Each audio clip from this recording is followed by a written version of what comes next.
दो सवाल का सही जवाब पाओ तुरंत कैश इनाम। संडे एपिसोड में सवाल आएगा पिछले 7 एपिसोड में से ही।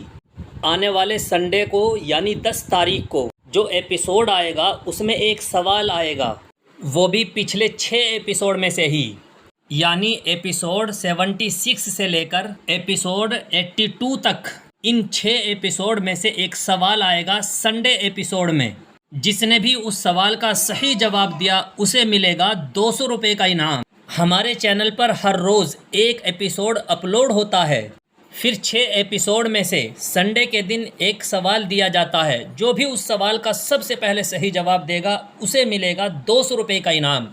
6 एपिसोड के सारे सवाल याद कर लीजिए और संडे एपिसोड में सवाल का सही जवाब देकर 200 रुपये का इनाम पाइए। जवाब सही दिया है तो डाल दीजिए अपना फ़ोन पे नंबर और हासिल कीजिए 200 रुपये का इनाम।